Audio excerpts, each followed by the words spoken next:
Hello everyone, my name is Gulabsha and आप सभी देख रहे हैं हमारा official channel the learners community DU as well. I hope आप सभी ठीक होंगे एंड अपनी अपनी स्टडी बहुत अच्छे से कर रहे होंगे। आज की वीडियो हमारी BA प्रोग्राम की सेमेस्टर 4 की होने वाली है। सेमेस्टर 4 में जो आपकी एजुकेशन है जिसका नाम है education in India policy and practices. अगर आपके पास भी ये वाला सब्जेक्ट है तो ये वीडियो मोस्ट इंपॉर्टेंट है, क्योंकि आज की इस वीडियो में हम लोग जो क्वेश्चन पेपर है उसको देखेंगे एंड किस तरह से आपको क्वेश्चन पेपर अटेम्प्ट करने हैं, यानी किस तरह से आपको आंसर लिखने हैं, इस बारे में डिस्कस करेंगे। तो जैसे कि आप देख सकते हैं, क्वेश्चन नंबर 1 है हमारा, स्वतंत्र भारत में निर्मित प्रमुख शैक्षिक नीतियों का उल्लेख कीजिए, या फिर जो सूची है वो आपको बनानी है। ठीक है, उसके बाद में नेक्स्ट क्वेश्चन है आपका क्वेश्चन नंबर 2, जो कहता है वो है आपका, विद्यालय प्रबंधन समिति का कर्तव्य क्या है, वह विद्यालयों को किस प्रकार सहायक सिद्ध होती हैं, यानी किस तरह से हेल्प करती हैं। उसके बाद में क्वेश्चन नंबर 3 है आपका, सरकारी योजनाओं के माध्यम से अधिक बालकों को विद्यालय में प्रवेश दिलाने के उदाहरण प्रस्तुत कीजिए। ठीक है, किस तरह से प्रवेश दिलाते हैं यानी एडमिशन करवाते हैं, ये आपको बताना है। क्वेश्चन नंबर 4 है आपका, CBSE विद्यालय की शैक्षणिक पद्धति राज्य शिक्षा बोर्ड की पद्धति से किस प्रकार भिन्न होती है, ये आपको बताना है। उसके बाद में क्वेश्चन नंबर 5 को देखेंगे। क्वेश्चन नंबर 5 है आपका, क्या ग्रामीण विद्यार्थियों हेतु ऑनलाइन शिक्षा बाध्य है, इसके पक्ष एवं विपक्ष का विवेचना कीजिए। यानी इस क्वेश्चन में आपको पक्ष और विपक्ष दोनों बताने हैं। उसके बाद में आपका जो क्वेश्चन नंबर 6 है वो है आपका, ग्रामीण विद्यालयों को कक्षा 12वीं तक निरंतर अध्ययन हेतु प्रेरित करते हुए एक कार्य योजना निर्मित कीजिए। यानी किस तरह से हम जो 12वीं कक्षा तक के स्टूडेंट हैं उन्हें एक तरह से प्रेरित कर सकते हैं, ये आपको बताना है। उसके बाद में जो इस क्वेश्चन पेपर का सेक्शन B है वो स्टार्ट होता है, जिसमें आप क्वेश्चन नंबर 7 देख सकते हैं, जिसमें पूछा गया है संक्षिप्त टिप्पणी आपको यहाँ करनी है किसी एक पर। तो एक है आपका, विद्यालय स्तर पर कौशल आधारित व्यावसायिक प्रशिक्षण का महत्व आपको बताना है। दूसरा है आपका, मध्य भोजन योजना द्वारा उपस्थित वृद्धि में सहायक भूमिका आपको बतानी है। फिर है आपका, डाइस तथा इसका विद्यालय आंकड़ा संकलन में प्रयोग या फिर आंकड़ों में उपयोग यहाँ आपको बताना है। अब हम देखेंगे कि आपको एग्जाम हॉल में किस तरह से आंसर लिखना है ईच वन का। तो सबसे पहला जो हमारा क्वेश्चन था वो है हमारा, स्वतंत्र भारत में निर्मित प्रमुख शैक्षिक नीतियों का उल्लेख कीजिए। यानी ये वाला जो क्वेश्चन है इसको किस तरह से अटेम्प्ट करेंगे, तो ये हमारा इंट्रोडक्शन हो जाता है, जहाँ आप देखेंगे, स्वतंत्र भारत में शिक्षा को राष्ट्रीय विकास का आधार बनाया गया। देश ने सामाजिक न्याय, समानता और आधुनिकीकरण को बढ़ावा देने के लिए कई शैक्षिक नीतियाँ बनाई, यानी नई नई नीतियाँ बनाई थी। इन नीतियों का उद्देश्य शिक्षा तक पहुँच बढ़ावा, गुणवत्ता में सुधार लाना और शिक्षा को सभी वर्गों के लिए सुलभ बनाना, ताकि कोई भी वर्ग का बच्चा एक तरह से शिक्षा से वंचित नहीं रह पाए। अगर प्रमुख जो मेन पॉइंट्स आपको इस क्वेश्चन में लिखना है, अगर उनकी बात करें तो पहला आप लिखेंगे राष्ट्रीय शिक्षा नीति 1968 वाली। तो इसके अंदर जो है वो कठोरी आयोग आया था 1964 से 66 की सिफारिशों पर आधारित थी। फिर उसके बाद में 10+2+3 संरचना की शुरुआत हुई थी। फिर उसमें आप लिखेंगे समान विद्यालय प्रणाली और त्रिभाषा सूत्र पर जोर दिया गया, यानी 3 भाषा जैसे कि हिंदी, इंग्लिश और एडिशनल में संस्कृत या फिर उर्दू, ऐसी जो लैंग्वेज आपको देखने को मिलती है वो इसी के अंतर्गत लाई गई थी। उसके बाद है मुफ्त और अनिवार्य शिक्षा 6 से 14 वर्ष का प्रस्ताव, यानी 6 से 14 वर्ष के बच्चों को जो मुफ्त शिक्षा है वो दी जाएगी। उसके बाद में जो नेक्स्ट पॉइंट लिखेंगे वो आप लिखेंगे राष्ट्रीय शिक्षा नीति 1986 का जो ये वाली आई थी, इसमें हम देखेंगे शिक्षा के सार्वभौमिकीकरण, महिला सशक्तिकरण और व्यावसायिक शिक्षा पर जोर दिया गया। उसके बाद में आप लिखेंगे ऑपरेशन ब्लैक बोर्ड और नवोदय विद्यालयों की शुरुआत हुई। उसके बाद में हम देखेंगे वयस्क शिक्षा और दूरस्थ शिक्षा को बढ़ावा दिया गया, यानी जो वयस्क शिक्षा है और दूरस्थ शिक्षा है उसको बढ़ावा दिया गया। और नेक्स्ट आप लिखेंगे कार्य योजना 1992, इसके अंतर्गत आप NPE 1986 के क्रियान्वयन के लिए प्रस्तुत योजनाएं बनाई गई थी। उसके बाद हम देखेंगे प्राथमिक शिक्षा, महिला साक्षरता और व्यावसायिक प्रशिक्षण पर ध्यान दिया गया ताकि इनको बढ़ाया जा सके। उसके बाद हम देखेंगे शिक्षा का अधिकार अधिनियम 2009 में आया था। इसके अंतर्गत 6 से 14 वर्ष के बच्चों के लिए मुफ्त और अनिवार्य शिक्षा का अधिकार दिया गया। निजी स्कूलों में 25% जो सीटें हैं वो वंचित वर्गों के लिए एक तरह से आरक्षित की गई, यानी हर प्राइवेट स्कूल में 25% सीटें जो हैं वो आरक्षित होती हैं। नेक्स्ट अब हम देखेंगे राष्ट्रीय शिक्षा नीति थी 2020 में जो आई थी, जो NEP है, जिसके थ्रू आप ही ये सब्जेक्ट पढ़ रहे हैं, जिसमें 5+3+3+4 संरचना की शुरुआत हुई। बहु विषय शिक्षा, डिजिटल शिक्षा और कौशल विकास पर जोर दिया गया। उसके बाद में मातृभाषा में शिक्षा और भारतीय ज्ञान प्रणाली को बढ़ावा दिया गया, ताकि जो हमारी मातृभाषा है यानी हिंदी है उसको बढ़ावा दिया जा सके। ठीक है, अगर निष्कर्ष की बात करें तो निष्कर्ष आप इस तरह से लिखेंगे, इन नीतियों ने भारत की शिक्षा प्रणाली को आकार दिया। हर नीति ने अपनी समय की चुनौतियों का समाधान किया और शिक्षा को अधिक समावेशी, गुणवत्तापूर्ण और सुलभ बनाया। इन नीतियों के माध्यम से भारत ने शिक्षा के क्षेत्र में महत्वपूर्ण प्रगति की है। यह हम कह सकते हैं महत्वपूर्ण रूप से वो आगे बढ़ा है। ठीक है, इस तरह से आपको ये क्वेश्चन अटेम्प्ट करने हैं। उसके बाद में जो क्वेश्चन नंबर 2 है, जो है हमारा विद्यालय प्रबंधन समितियों का कर्तव्य क्या है, वह विद्यालयों को किस प्रकार सहायक सिद्ध होती हैं या किस तरह से वो सहायता करती हैं, ये आपको बताना है। तो हम देखेंगे इंट्रोडक्शन से, तो इसमें आप लिखेंगे विद्यालय प्रबंधन समिति यानी SMCS शिक्षा के अधिकार अधिनियम 2009 के तहत गठित की गई थी। इनका उद्देश्य विद्यालयों को प्रशासन और विकास में समुदाय की भागीदारी सुनिश्चित करना है, ताकि जो समुदाय है वो भी भागीदार बन सके। यह समितियां विद्यालयों को बेहतर बनाने में महत्वपूर्ण भूमिका निभाती हैं। किस तरह से महत्वपूर्ण भूमिका निभाती हैं और क्या क्या पॉइंट्स आपको लिखने हैं, तो इसमें आप लिखेंगे विद्यालय के प्रशासन में भागीदारी, किस तरह से विद्यालय के बजट, योजना और नीति में समुदाय की आवाज़ उठाना या फिर एक तरह से समुदाय की सक्रिय भागीदारी हम यहाँ देख सकते हैं। उसके बाद में आप लिखेंगे बुनियादी ढांचे का विकास, विद्यालय भवनों, शौचालय और पानी की व्यवस्था का निरीक्षण करता है। उसके बाद हम देखेंगे शिक्षा की गुणवत्ता में सुधार, शिक्षकों की नियुक्ति, प्रशिक्षण और प्रदर्शन का मूल्यांकन, यानी देखो जो टीचर्स होते हैं उनकी भी एक तरह से ट्रेनिंग वगैरह होती है। उसके बाद हम देखेंगे सामाजिक जागरूकता और जवाबदेही, अभिभावकों और समुदायों को शिक्षा के महत्व के प्रति जागरूक होना चाहिए, यानी जितने भी माँ बाप हैं सबको पता होना चाहिए शिक्षा कितनी इम्पोर्टेंट है।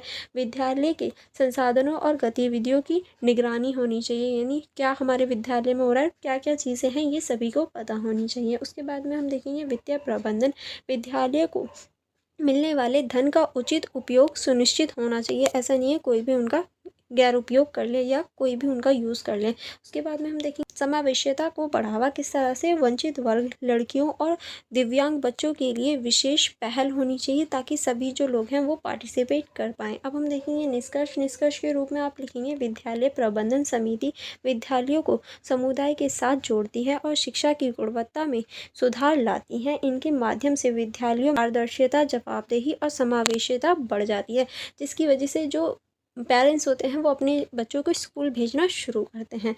अब नेक्स्ट क्वेश्चन है आपका, सरकारी योजनाओं के माध्यम से अधिक बालकों को विद्यालय में प्रवेश दिलाने के उदाहरण प्रस्तुत आपको करने हैं। किस तरह से जो एक तरह से एडमिशन है ये उन्हें बढ़ाती है। तो परिचय से देखेंगे, परिचय में आप लिखेंगे भारत सरकार ने शिक्षा तक पहुँच बढ़ाने के लिए कई योजनाएँ चलाई हैं। इन योजनाओं का उद्देश्य वंचित वर्गों, लड़कियों और ग्रामीण बच्चों की विद्यालय में नामांकित करना है, क्योंकि देखो ज़्यादातर जो लड़कियां होती हैं या फिर ग्रामीण बच्चे होते हैं उन्हें ही स्कूल जाने से रोका जाता है। इन योजनाओं ने साक्षरता दर में सुधार और ड्रॉप आउट दर में कमी लाई है, क्योंकि ड्रॉप आउट दर का मतलब होता है कि बीच में ही जो बच्चा स्कूल छोड़ देता है उसको ड्रॉप आउट दर कहते हैं, तो उसमें भी कमी लाई है। अब ऐसी कौन कौन सी योजना है, तो इसमें हम सबसे पहले देखेंगे सर्व शिक्षा अभियान, जो कि 6 से 14 वर्ष के बच्चों के लिए मुफ्त और अनिवार्य शिक्षा सुनिश्चित करता है। उसके बाद में हम देखें ग्रामीण क्षेत्रों में विद्यालयों का निर्माण और शिक्षकों की नियुक्ति, क्योंकि अगर गाँवों में स्कूल ही नहीं होंगे तो बच्चे स्कूल कैसे जाएंगे, तो उन स्कूलों का बनाना एंड उनमें अच्छे टीचरों की नियुक्ति भी करी गई है, ताकि जो बच्चे हैं वो पढ़ सकें। उसके बाद में हम देखेंगे मध्याह्न भोजन योजना, किस तरह से स्कूल में भोजन प्रदान करने बच्चों को विद्यालय आने के लिए प्रेरित करता है, जो कि हमें मिड डे मील मिलता है लंच में। ठीक है, उसके बाद में आप देखेंगे पोषण स्तर में सुधार और नामांकन दर में वृद्धि होती है। फिर हम देखेंगे बेटी बचाओ बेटी पढ़ाओ, लड़कियों की जन्म और शिक्षा को बढ़ावा देना, लड़कियों के लिए छात्रवृत्ति और वित्तीय सहायता देना, ताकि जो लड़कियां हैं वो आगे बढ़ सकें और पढ़ सकें। ठीक है, उसके बाद में हम देखेंगे राष्ट्रीय मध्याह्न भोजन योजना, गरीबी रेखा से नीचे जीवित बच्चों को मुफ्त भोजन देना, स्कूलों में उपस्थित और प्रतिधारण दर में वृद्धि होती है। ठीक है, उसके बाद में हम देखेंगे डिजिटल इंडिया और ई पाठ्यशाला, किस तरह से डिजिटल प्लेटफॉर्म के माध्यम से शिक्षा तक पहुंच बन पाती जाती है या पहुँचती है। उसके बाद है ग्रामीण और दूर दराज के बच्चों के लिए ऑनलाइन संसाधन उपलब्ध करवाना, ताकि वो ऑनलाइन चीज़ों से अपनी जो शिक्षा है उसे ग्रहण कर पाएँ। नेक्स्ट हम देखेंगे राष्ट्रीय शिक्षा नीति NEP 2020। मातृभाषा में शिक्षा और बहु विषय पाठ्यक्रम। देखिए, ये मातृभाषा में जो शिक्षा है ये बहुत इम्पॉर्टेंट है। क्यों? क्योंकि ज़्यादातर जो स्टूडेंट हैं वो अपनी भाषा में अगर सीखते हैं तो उन्हें ज़्यादा कंफर्टेबल एंड वो जल्दी से सीख पाते हैं। नेक्स्ट अब हम देखेंगे ग्रामीण और वंचित बच्चों के लिए विशेष पहलें चलाई गई हैं ताकि वो स्कूल जा सकें। अगर हम इस क्वेश्चन का निष्कर्ष देखें तो निष्कर्ष के रूप में आप लिखेंगे, इन योजनाओं ने शिक्षा तक पहुंच में क्रांतिकारी बदलाव लाए हैं। इनके माध्यम से लाखों बच्चे विद्यालय में नामांकित होते हैं और शिक्षा का अधिकार सभी वर्गों तक पहुंचता है और सभी वर्गों के जो बच्चे हैं वो शिक्षा ग्रहण करते हैं। नेक्स्ट क्वेश्चन है हमारा, CBSE विद्यालयों की शिक्षा पद्धति राज्य शिक्षा बोर्ड की पद्धति से किस प्रकार भिन्न है। यानी ये वाली जो शिक्षा पद्धति है वो इस वाली शिक्षा पद्धति से कैसे अलग है, ये आपको बताना है। तो चलिए परिचय से देखेंगे। यानी इंट्रोडक्शन में आप लिखेंगे, भारत में CBSE और राज्य शिक्षा बोर्ड दो प्रमुख शिक्षा बोर्ड हैं। दोनों के अपने फायदे और नुकसान हैं और उनकी शिक्षा पद्धतियों में कुछ महत्वपूर्ण अंतर हैं। इन अंतरों को समझना अभिभावकों और विद्यार्थियों के लिए महत्वपूर्ण है, ताकि जो बच्चा है वो CBSE और जो राज्य शिक्षा बोर्ड है उन दोनों में डिफरेंसेस एंड उसके जो लाभ हैं वो उन्हें देख पाएँ, तो ज़रूरी है। अब इसके जो मुख्य पॉइंट्स हैं उसमें हम देखेंगे पाठ्यक्रम और संरचना।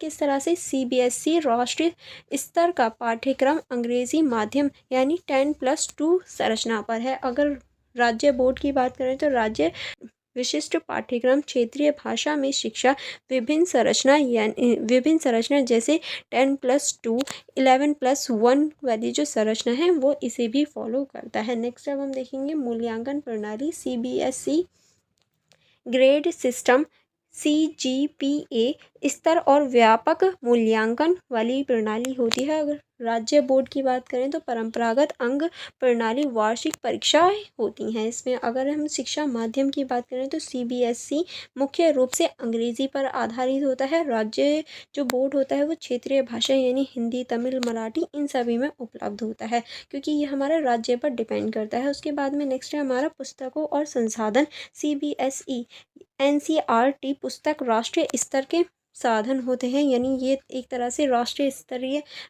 स्तर के जो संसाधन हैं उन्हें फॉलो करता है, यानी NCERT को फॉलो करता है। और जो राज्य बोर्ड है वो राज्य निर्मित पुस्तक स्थानीय संसाधन होते हैं। ठीक है, उसके बाद में हम देखेंगे पहुंच और मान्यता।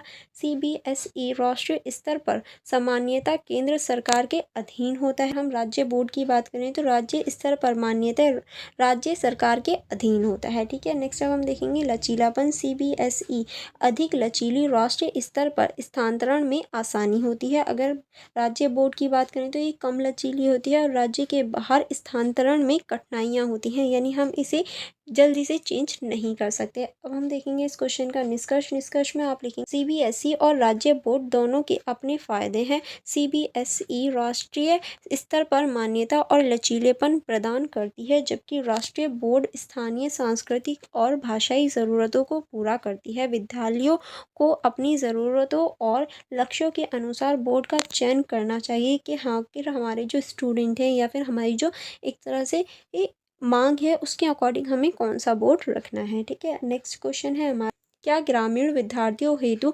ऑनलाइन शिक्षा उपादेय है? उनके पक्ष एवं विपक्ष का विवेचना यहाँ आपको करनी है। ठीक है, तो चलिए देख लेते हैं किस तरह से। तो पहले हम देखेंगे परिचय में आप लिखेंगे ऑनलाइन शिक्षा ने शिक्षा तक पहुँच को बढ़ावा दिया है, खासकर ग्रामीण क्षेत्रों में। हालांकि इसके फायदे और नुकसान दोनों हैं। ग्रामीण विद्यार्थियों के लिए ऑनलाइन शिक्षा का मूल्यांकन करना महत्वपूर्ण है ताकि वो ऑनलाइन चीज़ों को समझ सकें, क्योंकि ग्रामीण क्षेत्रों में ऐसी चीज़ें कम होती हैं। अगर हम इसके प्रमुख बिंदुओं की बात करें तो इसमें आप पहले लिखेंगे पहुंच में वृद्धि। दूर दराज के क्षेत्रों में विद्यार्थियों को गुणवत्तापूर्ण शिक्षा तक पहुंच हो जाती है और वो अच्छी शिक्षा ग्रहण कर पाते हैं। अगर लचीलापन देखें तो विद्यार्थी अपने अनुसार समय और गति से सीख सकते हैं। अगर उन्हें ऐसा लगता है कि उनकी लर्निंग पावर अच्छी है तो वो 2x वाली स्पीड में भी देख सकते हैं। उसके बाद में हम देखेंगे संसाधनों की उपलब्धता। डिजिटल प्लेटफॉर्म पर मुफ्त या सस्ते संसाधन होना, ताकि जो एक तरह से मुफ्त और सस्ते चीज़ों से वो अपनी जो शिक्षा है वो गुणवत्तापूर्ण ले सकते हैं। उसके बाद हम देखेंगे कौशल विकास, डिजिटल साक्षरता और तकनीकी कौशल में सुधार आता है इससे। नेक्स्ट अब हम देखेंगे व्यक्तिगत सीखना, किस तरह से विद्यार्थियों को अपनी ज़रूरतों के अनुसार पाठ्यक्रम चुनने की स्वतंत्रता होती है कि जो विद्यार्थी है वो आखिर क्या पढ़ना चाहता है, उसके पास वो स्वतंत्रता होती है। अगर हम इसके विपक्ष की बात करें तो इसमें आप लिखेंगे बुनियादी ढांचे में कमी, ग्रामीण क्षेत्रों में इंटरनेट, बिजली और डिवाइस की कमी होती है क्योंकि हर क्षेत्र में जो बिजली है वो नहीं आती है। अब देखो अगर मैं एग्जांपल लूँ, ग्रामीण क्षेत्रों में अगर लाइट नहीं होती है तो फ़ोन चार्ज नहीं होगा, फिर इंटरनेट कैसे चलेगा या फ़ोन से वो क्लासेस कैसे ले पाएंगे। तो ये सारी प्रॉब्लम्स जो हैं वो देखी जा सकती हैं। फिर हम देखेंगे डिजिटल डिवाइस, किस तरह से आर्थिक और सामाजिक असमानताओं के कारण डिजिटल पहुँच में अंतर है क्योंकि अगर कोई अमीर है तो उसके पास ज़्यादा डिजिटल डिवाइस होते हैं, अगर गरीब है तो उसके पास कम होते हैं। नेक्स्ट अब हम देखेंगे सामाजिक और मानसिक बाधाएं, अभिभावकों और विद्यार्थियों में तकनीकी ज्ञान की कमी है, टीचर्स में भी और जो विद्यार्थी हैं उन्हों में भी। उन्हें पता ही नहीं होता कि आखिर करना क्या है। अगर ज़ूम पे जो क्लास है वो अटेंड करने के लिए बोल दिया जाए तो स्टूडेंट सिर्फ यही सोचने लग जाते हैं कि ज़ूम पे क्लास कैसे लेनी है, और जो उनके गार्जियंस होते हैं उन्हें खुद नहीं पता कि किस तरह से ज़ूम को एक तरह से लिंक बनाना है या ज़ूम पे क्लास अटेंड करनी है। आप लोगों को पता है या नहीं पता, ये मुझे कमेंट बॉक्स में बताना। कभी आपके लिए भी ज़ूम न्यू हो, ठीक है, तो मुझे बताना ज़रूर। नेक्स्ट अब हम देखेंगे सीखने की गुणवत्ता, ऑनलाइन शिक्षा में व्यवहारिक प्रायोगिक सीखने की कमी होती है। अब देखो जैसे कि आप लोग ऑनलाइन पढ़ रहे हैं, अगर किसी के माइंड में कोई क्वेश्चन भी आ रहा होगा तो ऐसा नहीं है तुरंत वो मुझसे पूछे और मैं तुरंत आंसर दे दूँ।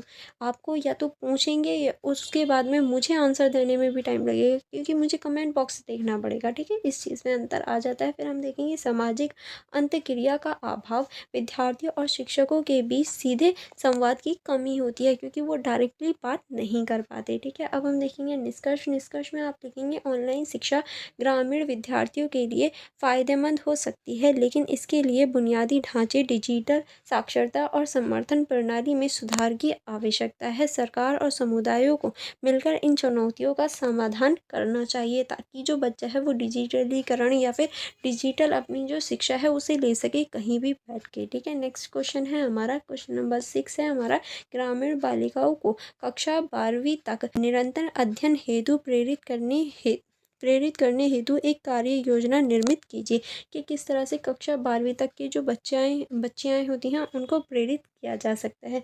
तो हम इसमें देखेंगे परिचय। इसमें आप देखेंगे ग्रामीण क्षेत्रों में लड़कियों की शिक्षा एक बड़ी चुनौती है। गरीबी, सामाजिक रूढ़िवादिता और बुनियादी ढांचे की कमी के कारण कई लड़कियां स्कूल छोड़ देती हैं। इन बाधाओं को दूर करने के लिए एक व्यापक योजना की आवश्यकता है। देखो ये जो बाधाएं ऐसा नहीं है वो एक के सामने आती हो या सिर्फ एक दो लड़की ने फेस की हो, वो सभी लोग फेस करते हैं, यानी सभी लड़कियां फेस करती हैं।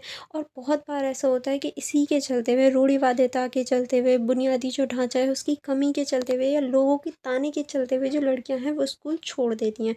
तो इसको एक तरह से जागरूक करने की ज़रूरत है कि शिक्षा बहुत ज़रूरी है। तो इस क्वेश्चन के जो मेन पॉइंट्स है उसमें आप लिखेंगे जागरूकता अभियान, समुदाय में लड़कियों की शिक्षा के महत्व के प्रति जागरूकता फैलानी चाहिए कि लड़कियों को क्यों पढ़ा लिखा होना चाहिए। पता है बेसिकली बात क्या है, सब लोग ये बोलते हैं कि पढ़ लिख कर क्या करना है, रोटियां तो बनानी है, पर पढ़ लिख कर वो अगली जो पीढ़ी है उसे भी समझदार बनाती है, ये किसी को क्यों नहीं दिखता। तो ये चीज़ हमें उजागर करनी चाहिए। नेक्स्ट अब हम देखेंगे वित्तीय सहायता, किस तरह से ग्रामीण परिवारों को छात्रवृत्ति, मुफ्त यूनिफॉर्म और पुस्तकें प्रदान करना ताकि जो लड़कियां हैं वो पढ़ सकें। उसके बाद में हम देखेंगे बुनियादी ढांचे में सुधार, स्कूलों में शौचालय, पानी और सुरक्षा की व्यवस्था करना। फिर है हमारा सुरक्षित परिवहन, स्कूल जाने के लिए सुरक्षित और मुफ्त परिवहन की व्यवस्था करवाना ताकि जो दूर दराज की लड़कियां हैं या दूर दराज से आने वाले बच्चे हैं वो सेफली स्कूल तक आ सकें। नेक्स्ट हम महिला शिक्षकों की नियुक्ति, लड़कियों को प्रेरित करने के लिए महिला शिक्षकों की नियुक्ति होनी चाहिए ताकि लड़कियां प्रेरित हों कि हाँ अगर ये टीचर हैं, ये महिला होकर टीचर हैं तो हम भी कुछ कर सकते हैं। उसके बाद में हम देखेंगे व्यावसायिक प्रशिक्षण, लड़कियों को रोजगार योग्य बनाने के लिए कौशल विकास कार्यक्रम कराए जाने चाहिए। उसके बाद में माता पिता और समुदायों की भागीदारी, किस तरह से जो माता पिता हैं और समुदाय की भागीदारी होती है। तो इसमें आप लिखेंगे माता पिता और समुदायों को लड़कियों की शिक्षा में शामिल करना चाहिए ताकि जो लड़कियां हैं वो सशक्त बन सके। उसके बाद हम देखेंगे डिजिटल शिक्षा, ऑनलाइन और डिजिटल संसाधनों के माध्यम से शिक्षा तक पहुंच होनी चाहिए। अगर निष्कर्ष की बात करें तो इसमें आप देखेंगे इन उपायों के माध्यम से ग्रामीण बालिकाओं को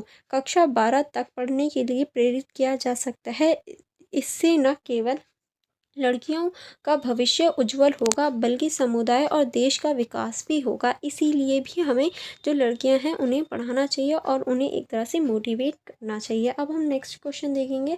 क्वेश्चन नंबर 7 है हमारा, विद्यालयीन स्तर पर कौशल आधारित व्यावसायिक प्रशिक्षण का महत्व किस तरह से। परिचय से हम देखेंगे व्यावसायिक प्रशिक्षण विद्यार्थियों को व्यावहारिक कौशल प्रदान करता है जो उन्हें रोजगार योग्य बनाता है। यह शिक्षा को रोजगार से जोड़ता है और आर्थिक विकास में योगदान देता है, यानी आर्थिक रूप से सशक्त बनाता है। तो इसके मेन पॉइंट आप लिखेंगे रोजगार योग्यता विद्यार्थियों को नौकरी के बाजार के लिए तैयार करता है। आर्थिक स्वावलंबन विद्यार्थियों को आत्मनिर्भर बनाता है। शिक्षा और रोजगार का मेल शिक्षा को उद्योग की ज़रूरतों के साथ जोड़ता है।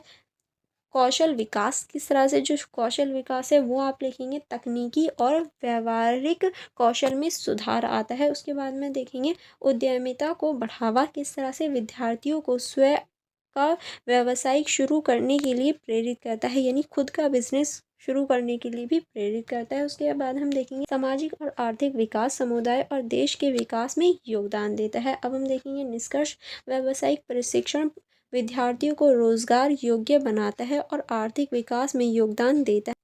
इसे स्कूल स्तर पर बढ़ावा देना चाहिए ताकि स्कूल से ही बच्चे प्रिपेयर हो सकें। उसके बाद में हम देखेंगे मध्याह्न भोजन योजना द्वारा उपस्थित वृद्धि में सहायक भूमिका किस तरह से। मध्याह्न भोजन योजना यानी जो मिड डे मील होती है, क्या उद्देश्य स्कूलों में बच्चों की उपस्थिति और पोषण स्तर में सुधार लाना है।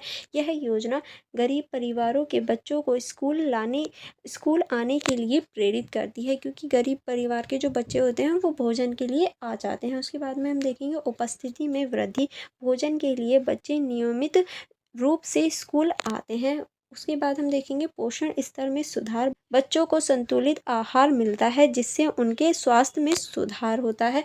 गरीबी में कमी, गरीब परिवारों को भोजन का बोझ कम मिलता है या भोजन का बोझ कम हो जाता है। सामाजिक समानता, सभी बच्चों को समान भोजन मिलता है जिससे सामाजिक भेदभाव कम हो जाता है या सामाजिक भेदभाव की जो एक तरह से पॉसिबिलिटी है वो कम हो जाती है। उसके बाद में हम देखेंगे शिक्षा में सुधार, पेट भरा होने से बच्चे पढ़ाई पर ध्यान केंद्रित कर सकते हैं। उसके बाद में हम देखेंगे समुदाय की भागीदारी, स्थानीय समुदाय योजना के क्रियान्वयन में भाग ले सकते हैं और इसे अच्छे से सुचारू रूप से चला सकते हैं। उसके बाद में हम देखेंगे निष्कर्ष, इसमें आप लिखेंगे मध्याह्न भोजन योजना ने स्कूल में उपस्थित और पोषण स्तर में सुधार लाया है। यह गरीब बच्चों को स्कूल आने के लिए प्रेरित करती है और शिक्षा में सुधार लाती है। ठीक है, नेक्स्ट है हमारा टू डाइस तथा उस विद्यालयीय आंकड़ा संकलन में प्रयोग, आंकड़ों में उपयोग किस तरह से है चलिए देख लेते हैं। इसमें हम देखेंगे परिचय में आप लिखेंगे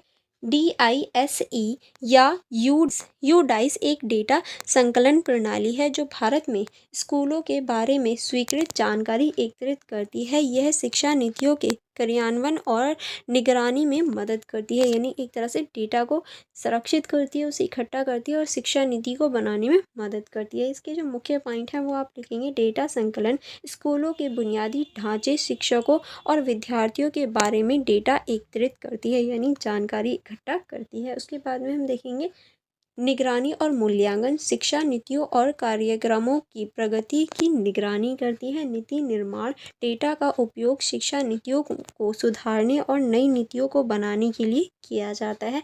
संसाधन आवंटन, स्कूलों को संसाधन आवंटित करने में मदद करती है कि किसको कितना संसाधन मिलेगा। नेक्स्ट अब हम देखेंगे पारदर्शिता, शिक्षा प्रणाली में पारदर्शिता और जवाबदेही बढ़ जाती है इसकी वजह से। ठीक है, उसके बाद में हम देखेंगे योजना और विकास, विकास भविष्य की योजनाओं और विकास कार्यक्रमों के लिए डेटा का उपयोग करती है और उन्हें नई नीतियों में बदलती है। अब हम देखेंगे इस क्वेश्चन का निष्कर्ष। यूडाइस शिक्षा डेटा संकलन में महत्वपूर्ण भूमिका निभाती है। ये नीतियों में क्रियान्वयन, निगरानी और सुधार में मदद करती है। एंड इसी के साथ में जो आपका पूरा क्वेश्चन पेपर है वो कंप्लीट हो जाता है। आई होप आपको क्वेश्चन पेपर समझ में आया होगा और किस तरह से क्या क्वेश्चन अटेम्प्ट करना है, सारे बुलेट पॉइंट्स आपको समझ में आ गए होंगे। स्टिल कोई डाउट या कन्फ्यूजन रहती है तो आप मुझसे पूछ लेना। Otherwise for more information, for more connectivity आप हमारी Instagram ID and Telegram group को ज्वाइन कर सकते हैं। एंड अगर आपने अभी तक हमारे यूट्यूब चैनल को सब्सक्राइब नहीं किया है तो सब्सक्राइब करके बेल आइकन को प्रेस कर दीजिए, क्योंकि हमारे चैनल के थ्रू आप ऐसी ही स्टडी देख सकते हैं। एंड नोट्स के लिए आप हमारा app the learners community DUSOL को फ्री में डाउनलोड कर सकते हैं प्ले स्टोर से। एंड ये सारी ही फीचर्स आपको हमारे ऐप में मिल जाएंगे जो कि आपकी स्टडी को और भी ज़्यादा इजी एंड कंफर्टेबल बना देते हैं। तो आपको ये वीडियो कैसी लगी एंड ये कितनी हेल्पफुल है आपके लिए ये भी बताना, एंड कैसी लगी ये भी बताना, एंड अपने फ्रेंड्स के साथ भी ज़रूर शेयर करना। चलिए अब हम मिलेंगे नेक्स्ट वीडियो में। Thank you for watching everyone.